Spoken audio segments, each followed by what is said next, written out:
Hello students, आज आपण 10th standard जॉमेट्रीचा 5th लेसन कोऑर्डिनेट जॉमेट्रीमधील प्रॅक्टिस सेट 5.2 मधील क्वेश्चन नंबर 5 पाहणार आहोत. पहा आपल्याला क्वेश्चन काय दिला आहे. Find the ratio in which point P divide the segment joining A and B. Also find K. प्रथम आपण एक्झाम्पल समजून घेऊ. काय दिलेलं आहे आपल्याला, A आणि B हे दोन पॉईंट्स आहेत आणि या दोन पॉईंट्सना P हा पॉईंट काय करतो, डिव्हाइड करतो. आणि आपल्याला काय विचारलेलं आहे, P हा पॉईंट कोणत्या रेशोमध्ये या लाईन सेगमेंटला डिव्हाइड करतो. रेशो आपल्याला दिलेला नाही, रेशो आपल्याला फाइंड करायचा आहे. त्याचबरोबर आपल्याला काय काय दिलेलं आहे पहा. एचे कोऑर्डिनेट्स काय आहेत, 8,9. Pचे कोऑर्डिनेट्स काय आहेत, K,7. आणि Bचे कोऑर्डिनेट्स काय आहेत, 1,2. आता Aचे कोऑर्डिनेट्स आपण x1 y1 कन्सिडर करू. Bचे कोऑर्डिनेट्स x2 y2 कन्सिडर करू आणि Pचे कोऑर्डिनेट्स आपण x, y कन्सिडर करू. आता xचा कोऑर्डिनेट आपल्याला k दिलेला आहे, म्हणजेच आपल्याला kची व्हॅल्यू काय करायची आहे, फाइंड करायची आहे. आणि आपल्याला P हा पॉईंट काय करतो, हा लाईन सेगमेंट AB डिव्हाइड करतो. आता हा रेशो आपण काय करू, m:n कन्सिडर करू. आणि हा रेशो आपल्याला काय करायचा आहे, m आणि n ची व्हॅल्यू आपल्याला फाइंड करायची आहे. m:n हा रेशो आपल्याला काय करायचा आहे, फाइंड करायचा आहे. त्याचबरोबर आपल्याला k ची व्हॅल्यू फाइंड करायची आहे. आता येथे आपल्याला रेशो विचारलेला आहे, म्हणजेच आपल्याला इथे सेक्शन फॉर्म्युला यूज करावा लागेल. पहा सॉल्व करू आपण example. Let A is equals to 8,9 is equals to x1 y1. B is equals to, Bचे कोऑर्डिनेट्स काय आहेत, 1,2 is equals to x2 y2. आणि Pचे कोऑर्डिनेट्स काय दिलेले आहेत, K,7. हे काय करू आपण, x आणि y कन्सिडर करू. बी द गिवन पॉईंट्स, हे आपल्याला पॉईंट्स दिलेले आहेत.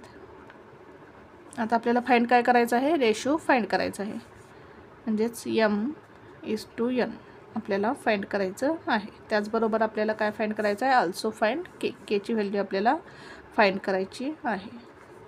आता आपण काय करू, सेक्शन फॉर्म्युला यूज करू. बाय सेक्शन फॉर्म्युला आता आपल्याला रेशो फाइंड करायचा आहे. जर आपण x कोऑर्डिनेटचा फॉर्म्युला यूज केला, x is equals to mx2 plus nx1 upon m+n, तर आपल्याला x या कोऑर्डिनेटची व्हॅल्यू k फाइंड करायची आहे. त्यामुळे आपल्याला x कोऑर्डिनेटचा फॉर्म्युला यूज करता येणार नाही. त्यामुळे आपण काय करू, y या कोऑर्डिनेटचा फॉर्म्युला यूज करू. आता y या कोऑर्डिनेटचा फॉर्म्युला काय पहा, y is equals to my2 plus ny1 upon m+n. आता y ची व्हॅल्यू किती आहे पहा, 7. my2 m आपल्याला फाइंड करायचं आहे. y2 ची व्हॅल्यू काय आहे पहा, y2 is equals to 2 plus n ची व्हॅल्यू फाइंड करायची आहे. y1 किती आहे पहा, 9 अपॉन m+n. आता हे m+n काय करू आपण, या साईडला घेऊ. येथे काय डिवाइड आहे, या बाजूला आल्यानंतर मल्टिप्लाय होईल. 7 ब्रॅकेटमध्ये काय येईल, m+n आपण या बाजूला घेतलं. आता 2 इंटू m काय येईल, 2m प्लस 9 इंटू n काय येईल, 9n.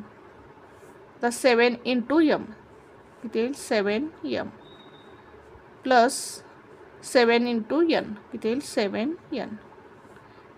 7 आपण काय केलं, mला मल्टिप्लाय केलं, त्यानंतर 7 nला मल्टिप्लाय केलं, is equals to 2m plus 9n.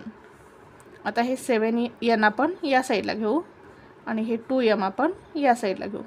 आता या 2mचं साईन काय, प्लस आहे, या बाजूला आल्यानंतर मायनस होईल. आणि 7nचं साईन काय, प्लस, या बाजूला गेल्यानंतर मायनस होईल. पहा 7m 2m या बाजूला आल्यानंतर मायनस होईल, -2m is equals to 9n. आता 7nचं साईन काय, प्लस, या बाजूला गेल्यानंतर मायनस होईल, -7n. 7m - 2m किती येईल, 7m - 2m 5m is equals to 9n minus 7n. किती येईल? 9 - 7 2n. आता हे n आपण या साईडला घेऊ आणि हे 5 आपण त्या साईडला घेऊ. काय होईल पहा, n येथे मल्टिप्लाय आहे, या बाजूला आल्यानंतर डिवाइड होईल. m/n इज इक्वल्स टू 2 आहे तसं राहील अपॉन, आता 5 आपण या साईडला घेऊ, येथे मल्टिप्लाय आहे, या बाजूला आल्यानंतर 2ला डिवाइड होईल. 2/5 म्हणजेच आपल्याला m/n हा रेशो काय मिळाला पहा, 2:5.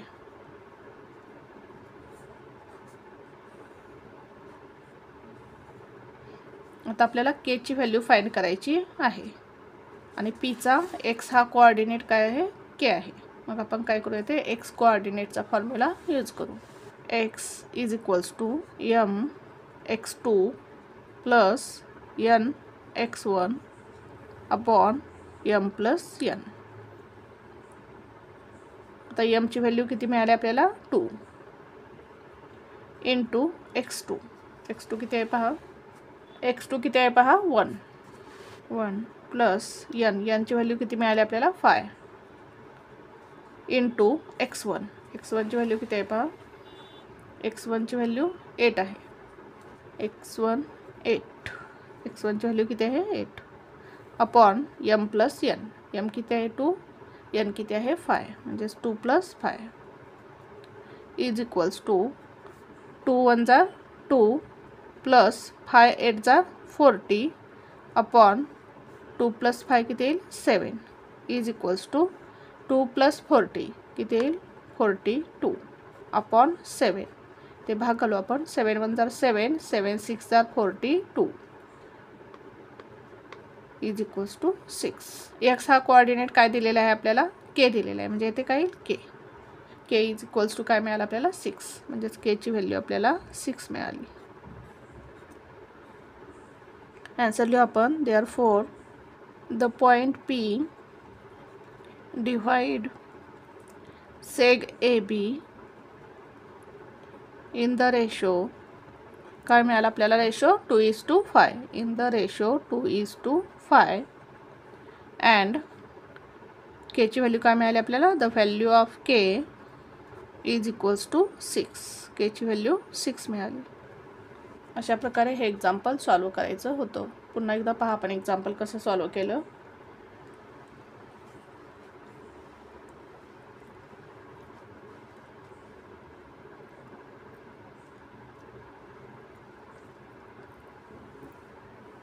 Thank you for watching this video. जर तुम्हाला व्हिडिओ आवडला असेल तर व्हिडिओला लाईक करा, कमेंट करा, शेअर करा आणि चॅनलला सबस्क्राईब करा.